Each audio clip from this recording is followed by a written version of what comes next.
So, ito na nga for today's video. Ano nga ba ang gagawin sa inyo ni SPay later or ni Orange Basket kapag halimbawa hindi ka nakabayad sa iyong credit or yung pinautang niya? Halimbawa na overdue ka na. So, ano nga ba yung gagawin niya? Ito yung nangyayari sa akin ngayon kasi nga hindi pa ako nakakabayad sa aking utang dito sa aking SPay later kasi nga nagipet kami. Noong March 5 pa ang due date namin pero anong petsa na ngayon is March 17. So March 17 na ngayon mga ka-idol. Pero hindi pa ako nakakabayad sa aking credit. Ito, ipapakita ko sa inyo kung magkano yung credit ko or magkano yung utang ko sa SPay later na hindi ko pa nababayaran.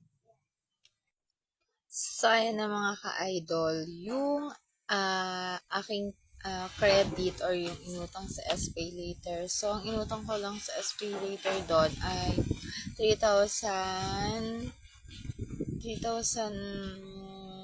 3,700 plus. Pero nga, kasi nga, meron na siyang, kasi nga, di ba, na due date na. So, meron siyang, penalty.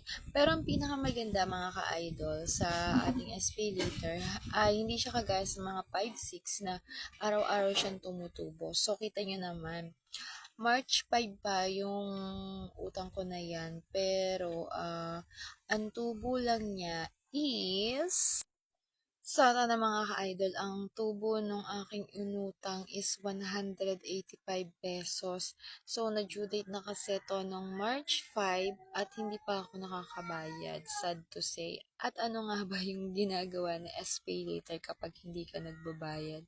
So, mga ka-idol, mayat maya kanyan tatawagan. So, iba-ibang number ang tatawag sa'yo at magte-text sa'yo.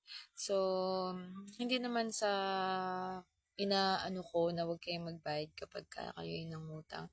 Babayaran ko rin naman po iyan bago ulit mag-due date ngayong April 5 kasi syempre mas lalaki. Dadagdag ng dadagdag yung yung kada monthly ko, tapos meron pa siyang tubo or interest. Kaya, sa mga nangungutang din dyan sa ating SPay later, bayaran nyo. Huwag na kayong gumaya sa akin kasi nga, magkakaroon pa ng malaking interest. So, ayan lang ang ating chika minute. So, kung napanood mo yung video ko na to, at ang mga video ko pa, baka naman, pwede kang umorder dyan sa aking Yellow Basket. Marami tayong mga items na pwede niyong mabili gamit sa bahay, gamit sa motor, at kahit saan pa, pwede yan. Kaya kung ako sa'yo, umorder ka na sa aking Yellow Basket.